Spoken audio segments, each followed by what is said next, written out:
ومن يطع الله ورسوله فقد فاز فوزا عظيما.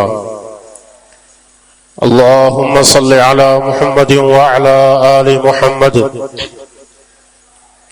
كما صليت على إبراهيم وعلى آل إبراهيم إنك حميد مجيد. اللهم بارك على محمد وعلى آل محمد كما باركت على إبراهيم وعلى آل إبراهيم إنك حميد مجيد. أما بعد فإن خير الكلام كتاب الله وأحسن الهدي هدي محمد صلى الله تعالى عليه وسلم وشر الأمور محدثاتها فإن كل محدثة بدعة وكل بدعة ضلالة وكل ضلالة في النار. أعوذ بالله السميع العليم من الشيطان الرجيم من همزه ونفخه ونفثه. بسم الله الرحمن الرحيم. قال الله تبارك وتعالى في القرآن المجيد والفرقان الحميد: قل يا عبادي الذين أسرفوا على أنفسهم لا تقنطوا من رحمة الله إن الله يغفر الذنوب جميعا إنه هو الغفور الرحيم.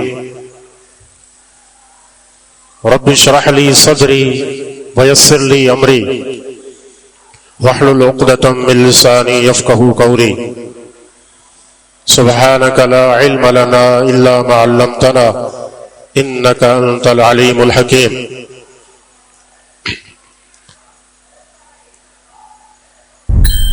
ماہ رمضان کا نصف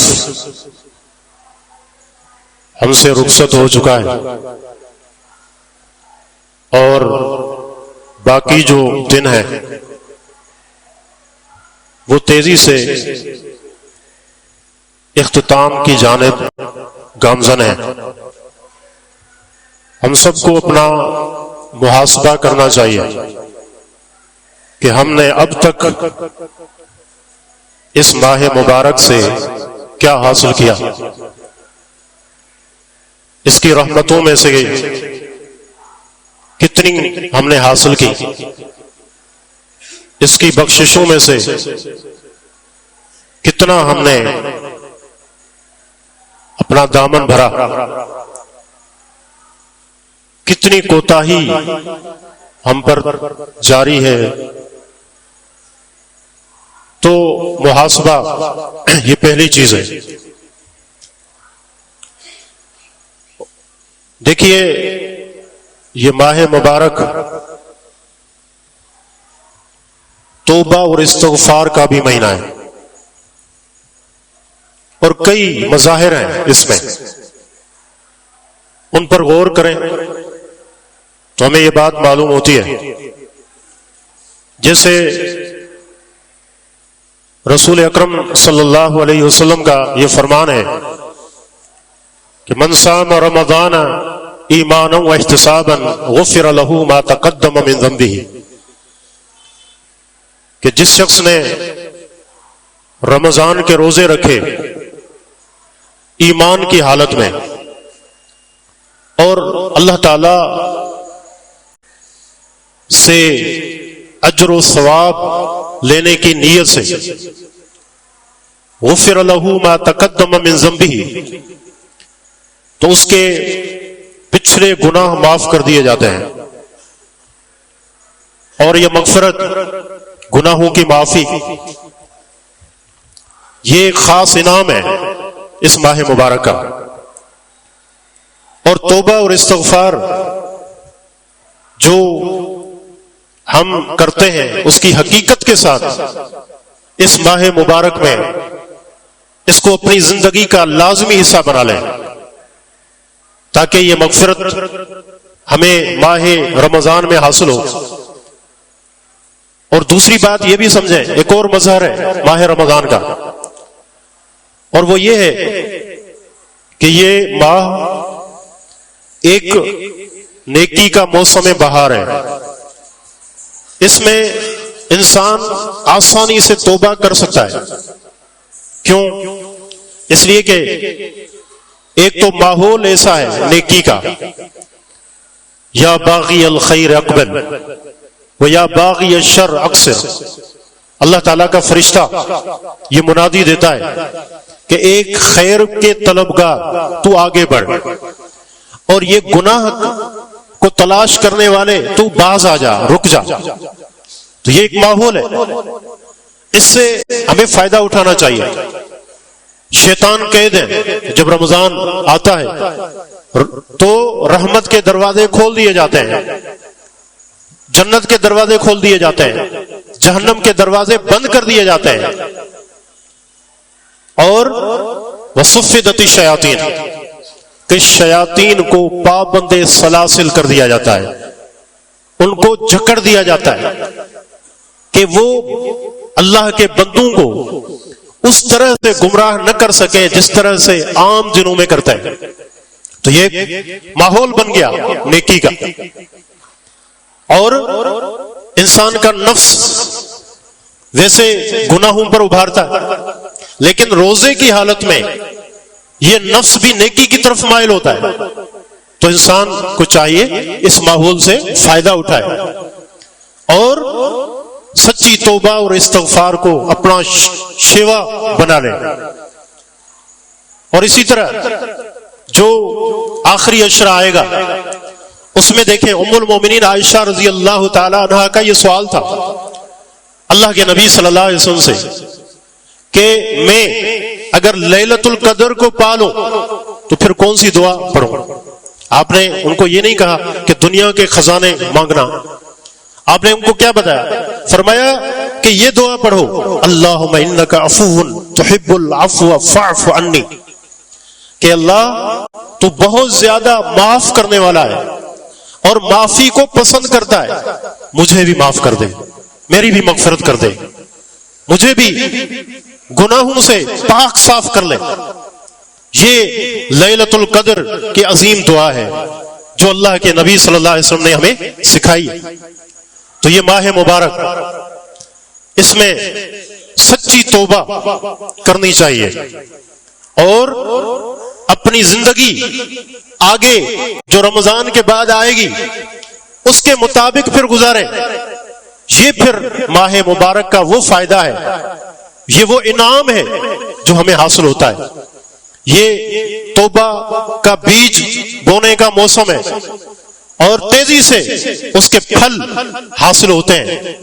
ایک موسم بہار ہے ماہ رمضان، یہ ایسا صابن ہے کہ جس سے گناہوں کے میل کچیل بالکل دھل جاتی ہے۔ شیخ الاسلام ابن تیمیہ رحمہ اللہ سے ایک سوال ہوا تھا، پوچھا گیا کہ میں تسبیح زیادہ پڑھوں یا استغفار زیادہ کروں؟ کبھی کبھی جو ذکر کر رہا ہوتا ہے نا اس کے ذہن میں یہ بات آتی ہے کہ میں کیا کروں، استغفار کو زیادہ معمول بناؤں یا جو تسبیح ہے سبحان اللہ یہ بھی بڑا عظیم عمل ہے، ان میں سے کس کو مقدم کروں؟ شیخ الاسلام ابن تیمیہ رحمہ اللہ نے ایک جواب دیا جو آب زر سے لکھنے کے قابل ہے۔ فرماتے ہیں کہ اگر جسم پر میل کچیل ہے تو بخور جو خوشبو ہے اس وقت تک فائدہ نہیں دے گی، تو لہذا استغفار پہلے ہے۔ استغفار کی مثال صابن کی طرح ہے جو آپ کے میل کچیل کو جو گناہوں کی صورت میں ہے یہ ان کو صاف کر دیتا ہے۔ اس کے بعد استغفار کریں، دیگر اذکار کریں، کیونکہ اب آپ وہاں پر ہیں، آپ کا جسم جو ہے صاف ہے، لباس پاک ہے، اب آپ بخور خوشبو لگائیں تو اب اس کا صحیح مقصد آپ کو حاصل ہوگا۔ تو یہ استغفار کی حقیقت ہے۔ اور ہم سب خطا کار ہیں، ہم سب گناہ گار ہیں، ہم سے گناہیں ہوتی ہیں۔ حدیث قدسی ہے یا عبادی انکم تخطئون باللیل والنہار وانا اغفر الذنوب جميعا فاستغفرونی اغفر لکم، اے میرے بندو تم دن اور رات میں گناہ کرتے ہو، کوئی گھڑی ایسی نہیں ہے، کوئی لمحہ ایسا نہیں ہے کہ جس میں ہم گناہ نہ کرتے ہوں، لیکن رب کتنا مہربان ہے، فرمایا کہ انا اغفر الذنوب جميعا، میں سارے کے سارے گناہ معاف کر دیتا ہوں، فاستغفرونی اغفر لکم، میرے بندو مجھ سے استغفار کرو، مجھ سے معافی مانگو، میں تمہیں معاف کر لوں گا۔ تو یہ اللہ کی رحمت ہے، یہ اس کے مظاہر ہیں۔ یا ابن آدم لو بلغت ذنوبک عنان السماء ثم استغفرتنی لغفرت لک، اے ابن آدم تیرے گناہ آسمان کی بلندیوں کو چھونے لگے، آسمان کی بلندیوں تک وہ پہنچ جائیں، اور پھر تو مجھ سے استغفار کرے گا تو میں تجھے معاف کر دوں گا، مجھے کوئی پرواہ نہیں ہے، مجھے کوئی پرواہ نہیں ہے تیرے گناہ کتنے۔ تو یہ ماہ رمضان توبہ کا مہینہ ہے، استغفار کا مہینہ ہے، اور ہر انسان خطا کار ہے۔ اور شریعت کی سماحت دیکھیں، نبی علیہ السلام کا فرمان ہے کل بنی آدم خطا وخیر الخطائین التوابون، فرمایا کہ انسان کا ہر بیٹا خطا کار ہے، آدم کی پوری اولاد گناہ گار ہے، وخیر الخطائین التوابون، ان میں سے سب سے بہترین خطا کار وہ ہے جو کثرت سے توبہ کرے۔ اللہ کس قدر یہ سماعت ہے، گناہ گار ہے لیکن توبہ کرتا ہے تو وہ اللہ کا محبوب بن جاتا ہے، اور وہ خطا کرنے والا بہترین ہو جاتا ہے۔ یہ اللہ تعالیٰ کی مغفرت ہے۔ یہ علماء ذکر کرتے ہیں کہ بسا اوقات ایک شخص گناہ کرنے سے پہلے جب گناہ اس نے نہیں کیا ہوتا وہ اللہ کا اتنا محبوب نہیں ہوتا کہ گناہ کرنے کے بعد وہ ہو جاتا ہے۔ اس کی وجہ کیا ہے؟ اس کی وجہ یہ ہے کہ اس گناہ کرنے کے بعد اس کو جو ندامت ہوتی ہے اور جو حیا آتی ہے اور جو استغفار کرتا ہے اللہ سے، اتنی سچی توبہ کرتا ہے کہ گناہ سے پہلے جو اس کا معاملہ تھا اس توبہ کے نتیجے میں جو گناہ کے بعد اس نے کی، اللہ کے ہاں وہ اس سے زیادہ محبوب بن جاتا ہے۔ یہ بڑی سماحتیں ہیں، بڑی تسلیاں ہیں ہم گناہ گاروں کے لیے۔ دیکھیے گناہ ہم سب کرتے ہیں، لیکن توبہ میں کیا چیز رکاوٹ ہے؟ ایک چیز ہے، وہ ہے کہ گناہ کا ہم بوجھ محسوس نہیں کرتے۔ یہ وجہ ہے کہ ہم توبہ نہیں کر پاتے، ورنہ حقیقت کیا ہے؟ گناہ کا ایک بوجھ ہے، ایک وزن ہے۔ اگر کسی کے اوپر وزن لاد دیا جائے تو وہ سکون سے نہیں رہے گا جب تک اس بوجھ کو اتار کے نہیں رکھ دیتا۔ یہی مثال گناہوں کی ہے، یہی مثال گناہوں کی ہے۔ عبداللہ ابن مسعود رضی اللہ تعالی عنہ کا یہ قول ہے صحیح بخاری میں، انہوں نے بہترین مثال کے ساتھ اس چیز کو واضح کیا۔ فرماتے ہیں کہ ان المؤمن یرا ذنوبہ کأنہ قاعد تحت جبل یخاف ان یقع علیہ، فرمایا کہ جو مومن ہے گناہ کو ایسے محسوس کرتا ہے جیسے اس کے سر کے اوپر کوئی پہاڑ آ گیا ہے، اور وہ ہر وقت ڈر رہا ہے کہ کہیں یہ پہاڑ اس کے اوپر گر نہ جائے اور وہ اس کو اپنے وزن تلے پیس کے نہ رکھ دے۔ یہ اس کی کیفیت ہوتی ہے گناہ کرنے کے بعد۔ اور فرمایا وَأَنَّ الْفَاجِرَ يَرَى ذُنُوبَهُ كَذُبَابٍ مَرَّ عَلَىٰ أَنفِهِ فَقَالَ بِهِ هَكَذَا، فرمایا کہ جو فاسق اور فاجر ہے اس کی مثال کہ وہ گناہ کرنے کے بعد اس کو اتنا معمولی خیال کرتا ہے، اتنا اس کو ہلکا سمجھتا ہے، جیسے کسی کی ناک پر کوئی مکھی بیٹھ جائے تو وہ ایک اشارے سے اس کو اڑا دیتا ہے اور وہ بھول جاتا ہے کہ یہ مکھی اس کے ناک پر بیٹھی بھی تھی، یہ اتنا اس کو ہلکا لیتا ہے۔ یہ فرق ہے۔ تو گناہ کا بوجھ ہے، گناہ کا وزن ہے۔ آج معاشرے میں ہم دیکھیں لوگ شرک میں پڑے ہوئے ہیں، ان کو کوئی احساس تک بھی نہیں ہے کہ ہم کتنے بڑے خسارے میں ہیں، دنیا بھی ہماری برباد ہے، آخرت میں بھی ہمیشہ کی جہنم ہے، بدعات میں پڑے ہوئے ہیں، سنت سے دور ہیں اور اس پر مصر ہیں اور توبہ کرنے کے لیے تیار نہیں ہے۔ یہ احساس تک ختم ہو گیا ہے کہ یہ ہم غلط کر رہے ہیں۔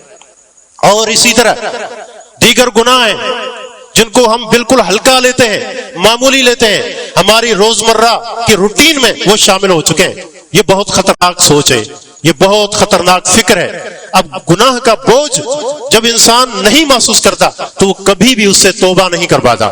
سیدنا انس رضی اللہ تعالی عنہ فرماتے ہیں کہ انکم لتعملون اعمالا ہی ادق فی اعینکم من الشعر ان کنا لنعدها علی عہد النبی صلی اللہ علیہ وسلم من الموبقات، لوگوں میں دیکھتا ہوں کہ تم ایسے اعمال کرتے ہو، وہ اعمال تمہاری نگاہ میں فرمایا کہ بال سے بھی معمولی ہیں، تم ان کو بال جتنا بھی وزن نہیں دیتے، اور ہم صحابہ نبی صلی اللہ علیہ وسلم کے زمانے میں ان گناہوں کو تباہ اور برباد کر دینے والے گناہ سمجھا کرتے تھے۔ یہ صحابی بیان کر رہے ہیں، اللہ کے نبی صلی اللہ علیہ وسلم کے صحابی زندہ ہیں، آخری وقت ہے، سیدنا انس رضی اللہ عنہ نے طویل عمر پائی اللہ کے نبی صلی اللہ علیہ وسلم کی دعا کی برکت سے، تو 100 سال سے زیادہ ان کی عمر تھی۔ وہ بہت اچھا وہ زمانہ تھا، بڑے بڑے گناہ جو آج ہمارے زمانے میں موجود ہیں یا تو وہ ناپے تھے یا بالکل بہت کم تھے، اور سیدنا انس اس زمانے میں یہ بات کر رہے ہیں۔ اگر ہمارے زمانے کو وہ دیکھ لیتے تو وہ کیا کہتے ہیں؟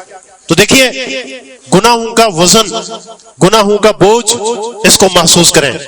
اور امام نووی رحمہ اللہ شرح نووی میں ذکر کرتے ہیں کہ علماء کا اتفاق ہے ہر گناہ سے فوراً توبہ کرنا واجب ہے، چاہے وہ گناہ چھوٹا ہو یا بڑا ہو، کوئی بھی ہو، گناہ سے توبہ کرنا واجب ہے۔ اور مومن کا یہی معاملہ ہے کہ وہ گناہ کرنے کے بعد فوراً توبہ کرتا ہے۔ تو انسان ہونے کے ناطے ہم سے گناہ ہو سکتے ہیں، لیکن اصل یہ ہے کہ ہم استغفار کریں، اللہ تعالیٰ سے معافی طلب کریں۔ دیکھیے استغفار، توبہ ہر گناہ سے دنیا میں ممکن ہے۔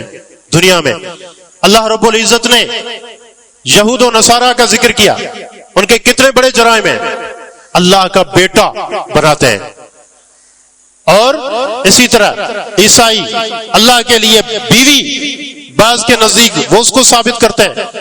کتنا بڑا گناہ ہے اس سے کہ اللہ تعالیٰ نے ایک جگہ ارشاد فرمایا تکاد السماوات یتفطرن منہ، قریب ہے کہ یہ بات اتنی کبھی ہے، اتنی بری ہے، اللہ کے لیے بیٹا ہے، رحمان کی اولاد ہے، یہ آسمان پھٹ پڑے، یہ زمین شک ہو جائے، اور یہ پہاڑ ریزہ ریزہ ہو جائیں۔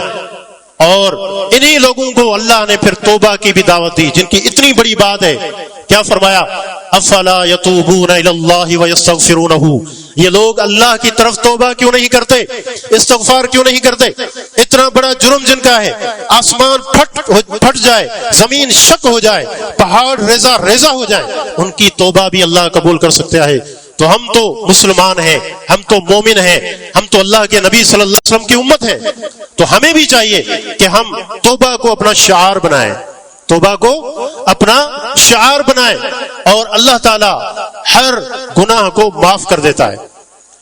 اللہ رب العزت کا قرآن کریم میں ارشاد ہے قل یا عبادی الذین اسرفوا علی انفسہم لا تقنطوا من رحمت اللہ ان اللہ یغفر الذنوب جميعا، فرمایا کہہ دیجئے اے میرے بندو، میرے ان بندوں کو کہہ دیجئے اسرفوا علی انفسہم، جنہوں نے اپنی جانوں پر ظلم کیا۔ ظلم سے مراد یہاں کیا ہے؟ گناہ ہے، ہر طرح کے گناہ۔ سب سے بڑا جو ظلم ہے وہ شرک ہے، وہ بھی اس میں داخل ہے، اس میں گناہ بھی داخل ہے، کبیرہ گناہ بھی داخل ہے، صغیرہ گناہ بھی داخل ہے، ہر طرح کی معصیت ہے۔ فرمایا کہ میرے ان بندوں کو کہہ دو جنہوں نے اپنی جانوں پر ظلم کیا ہے، گناہ کر کے، لا تقنطوا من رحمت اللہ، اللہ کی رحمت سے کبھی مایوس نہ ہو، اللہ کی رحمت سے کبھی مایوس نہ ہو۔ کیوں؟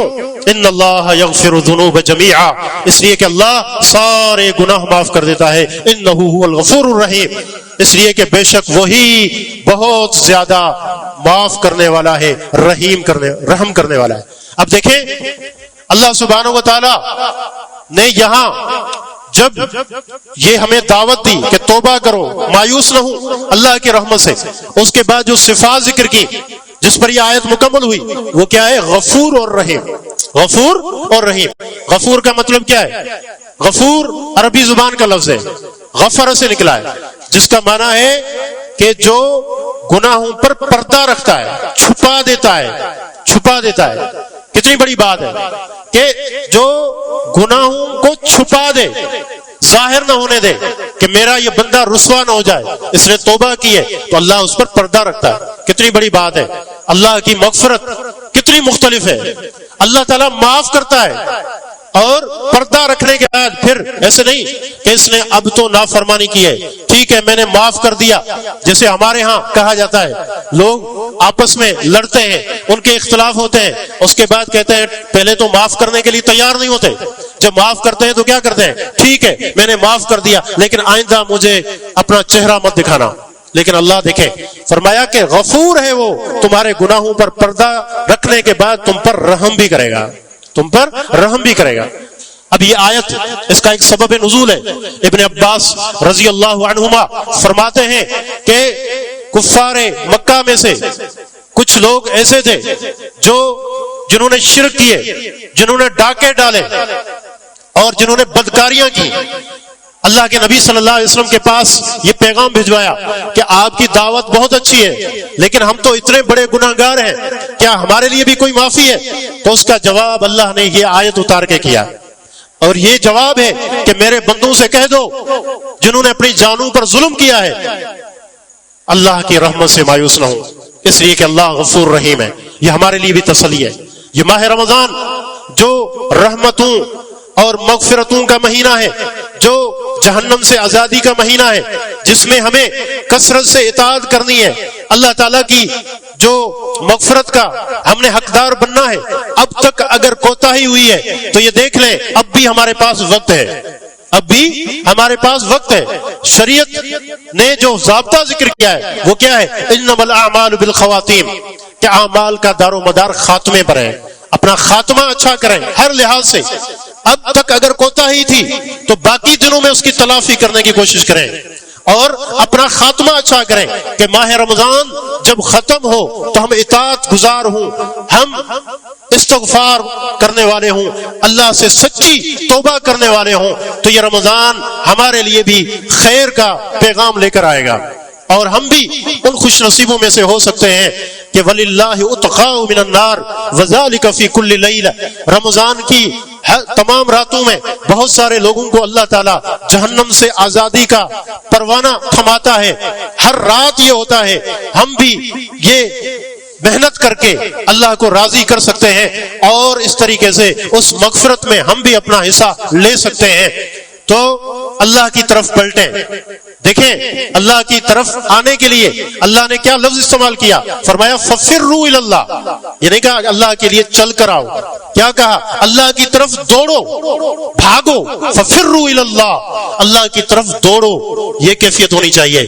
اور نیکی کے بارے میں کیا لفظ آیا، فَاسْتَبِقُوا الْخَيْرَاتِ، لوگوں نیکی کی طرف سبقت کرو، ایک دوسرے سے آگے بڑھو۔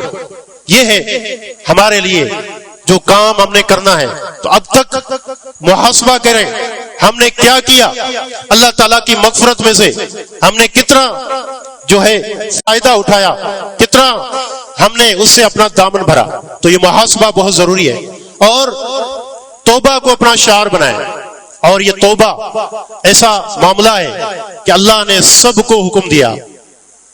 اللہ کے نبی صلی اللہ علیہ وسلم باوجود اس کے کہ آپ معصوم ہیں فرماتے ہیں انی لا استغفر اللہ واتوب الیہ فی اليوم اکثر من 70 مرہ، کہ میں محمد صلی اللہ علیہ وسلم میں دن میں ہر روز 70 سے زیادہ بار توبہ کرتا ہوں، اللہ سے معافی طلب کرتا ہوں، اور بعض روایات میں کہ 100 مرتبہ میں اللہ سے معافی مانگتا ہوں، اللہ سے استغفار کرتا ہوں۔ صحابہ بیان کرتے ہیں اللہ کے نبی ایک مجلس میں بیٹھے ہوتے، عام مجلس ہے لیکن استغفار کر رہے ہوتے، اتنا کہ کبھی ہم شمار کرتے 100 تک وہ استغفار پہنچتا تھا۔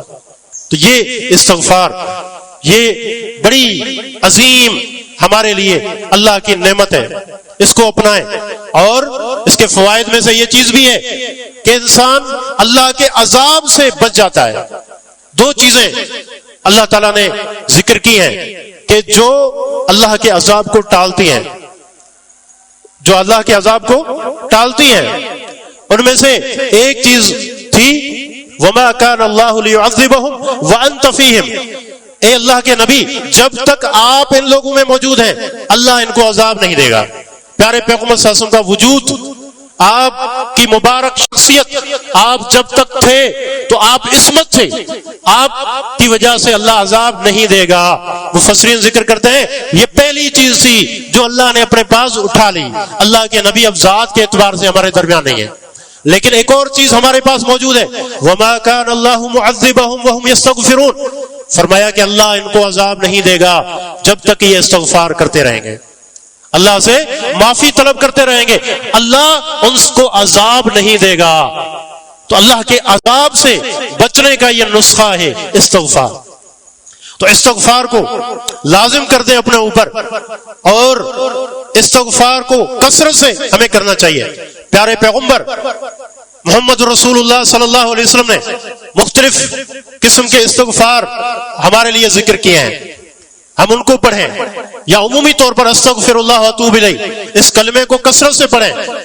ایک دعا ہے صبح شام کے اذکار میں بھی ہم اس کو پڑھتے ہیں، جس کو سید الاستغفار کہا جاتا ہے۔ سید الاستغفار یہ بڑا عظیم استغفار ہے، بڑے عظیم الفاظ ہیں، اور اس کے الفاظ دیکھیں، سید الاستغفار، اس کی فضیلت سنیں۔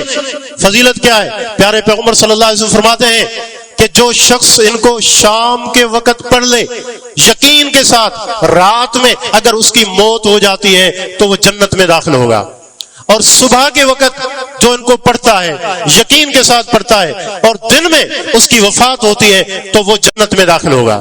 یہ کتنے عظیم کلمات ہیں، اور یہ ہے اللہم انت ربی لا الہ الا انت خلقتنی، اے اللہ تیرے علاوہ کوئی معبود برحق نہیں ہے مگر تو ہی ہے، انت خلقتنی تو نے مجھے پیدا کیا اور میں تیرا بندہ ہوں اور تو میرا رب ہے، وانا علی عہدک میں اپنے عہد پر ہوں، وعدے پر ہوں، مستطاعت جتنی میں طاقت رکھتا ہوں۔ اللہ انسان ہوں، کمی کوتاہی رکھ سکتی ہے لیکن کوشش کر رہا ہوں جتنی میں طاقت رکھتا ہوں۔ مستطاعت فاغفر لی، اے اللہ مجھے معاف کر دے، مجھے ابو لک بنعمتک علی و ابو بذنبی، تیری نعمتوں کا میں اعتراف کرتا ہوں، مجھ پر بے تحاشا تیری نعمتیں، اور اپنے گناہوں کا بھی اعتراف کرتا ہوں، میرے گناہ بہت زیادہ ہیں، تو اے اللہ ابو لک بنعمتک علی و ابو بذنبی فاغفر لی فانہ لا یغفر الذنوب الا انت، اے اللہ تو میرے گناہ معاف کر دے، اس لیے کہ تیرے علاوہ کوئی گناہ معاف کر ہی نہیں سکتا۔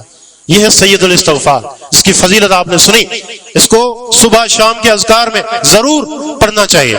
ایک اور استغفار پیارے پیغمبر صلی اللہ علیہ وسلم کے فرمان میں موجود ہے، اور وہ ہے کہ استغفر اللہ واستغفر اللہ الذی لا الہ الا ھو الحی القیوم واتوب الیہ، یہ الفاظ ہیں، استغفر اللہ الذی لا الہ الا ھو الحی القیوم واتوب الیہ۔ اس کی فضیلت کیا ہے؟ نبی علیہ الصلوۃ والسلام فرماتے ہیں کہ اللہ تعالیٰ اس بندے کو معاف کر دیتا ہے، وَإِن كَانَ قَدْ فَرَّ مِنَ الزَّحْفِ، اگرچہ وہ میدان جہاد سے پیٹ پھیر کر ہی کیوں نہ بھاگا ہو۔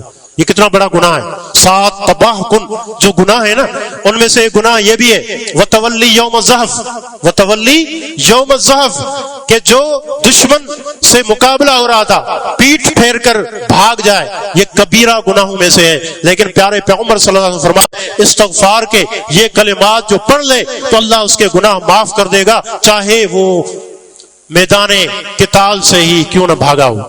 تو کتنی تاثیر ہے ان کلمات کی، تو ان کو کثرت سے ہمیں پڑھنا چاہیے۔ اب ذرا دیکھیں ایک اور نقطے کی طرف آتے ہیں، یہ توبہ اور استغفار ہم سب اس کو کثرت سے سنتے ہیں، اپنے طور پر ہم کرتے بھی ہیں، لیکن اس کی حقیقت پر غور کریں یہ ہے کیا، تاکہ سچی توبہ ہم کرنے والے بن جائیں۔ اور ہمیں جو حکم ہے وہ کیا ہے؟ ایک تو یہ کہ توبوا الی اللہ جمیعا ایھا المؤمنون لعلکم تفلحون، اے مومنو سارے کے سارے توبہ کرو تاکہ تم کامیاب ہو جاؤ۔ تو سب کو حکم ہے استغفار کا، اور کیسا استغفار، کیسی توبہ، یہ بھی اللہ تعالیٰ نے قرآن کریم میں ذکر کر دی۔ فرمایا یا ایھا الذین آمنوا توبوا الی اللہ توبۃ نصوحا، اے ایمان والو توبہ کرو اللہ کی طرف، توبۃ نصوحا سچی توبہ کرو۔ الفاظ پر غور کریں، صرف یہ نہیں کہا توبہ کرو بلکہ لفظ کیا ہے؟ توبۃ نصوحا، سچی توبہ کرو۔ سچی، اس کا مطلب کیا ہوا کہ کچھ ایسی بھی توبہ ہوتی ہے جو کہنے کو تو توبہ ہے لیکن وہ سچی نہیں ہوتی، اسی لیے اس کے ساتھ یہ کہہ ذکر کی، ورنہ توبہ کہنا کافی تھا، تو سچی توبہ کرو۔ اب سچی توبہ کیا ہے؟ اس کی شرائط علماء نے ذکر کی ہیں قرآن و سنت کی نصوص کی روشنی میں کہ کس طرح سے سچی توبہ کرنی چاہیے۔ سچی توبہ میں شرائط ہیں، ہم دیکھیں۔ سب سے پہلی شرط الاخلاص للہ فی التوبہ، کہ توبہ میں اللہ کے لیے مخلص ہو جائیں، مخلص ہو کر اخلاص کے ساتھ توبہ کریں۔ اس کا کیا مطلب ہے؟ اس کا مطلب یہ ہے کہ توبہ میں نیت صرف اللہ تعالیٰ کو راضی کرنے کی ہو، اور کوئی مقصد نہ ہو، کسی اور کو دکھانا مقصد نہ ہو کہ بظاہر انسان پارسا بن جائے، اچھا بن جائے، لوگ دیکھیں کہ یہ توبہ تائب ہو چکا ہے۔ نہیں، توبہ کی پہلی شرط یہی ہے اللہ کے لیے اس میں خلوص پایا جانا چاہیے، اخلاص اس میں موجود ہونا چاہیے، تو اللہ کے لیے مخلص ہو کر توبہ کریں۔ اور دوسری شرط اس کی یہ ہے الاقلاع عن الذنب، گناہ کو چھوڑ دیں، گناہ کو چھوڑ دیں۔ اس کا معنی یہ ہے کہ جو گناہ ہم کر رہے ہیں اس سے استغفار کر رہے ہیں تو اس گناہ کو چھوڑ دیں۔ یہ نہیں ہے کہ گناہ بھی کر رہے ہیں اور ساتھ میں توبہ توبہ کے کلمات بھی زبان سے ادا کر رہے ہیں۔ بعض علماء نے ایک مثال دی کہ اس مثال سے اس چیز کو سمجھیں۔ یہ جیسے ایک شرابی ہے، وہ شراب پی رہا ہے، ایک گھونٹ وہ چڑھاتا ہے اور ساتھ میں کہتا ہے استغفر اللہ، پھر دوسرا، پھر استغفر اللہ۔ یہ کیا ہے؟ یہ توبہ ہے؟ یہ تو مذاق ہے۔ ایک حدیث ہے، سندن اگرچہ اس میں کچھ کلام ہے لیکن اس کے الفاظ یہ ہیں کہ المستغفر من ذنبه وهو مصر علیہ، کہ جو گناہ سے توبہ کر رہا ہے اور وہ اس پر مصر ہے، گناہ کیے جا رہا ہے اور توبہ بھی کر رہا ہے، اس کا معاملہ کیا ہے؟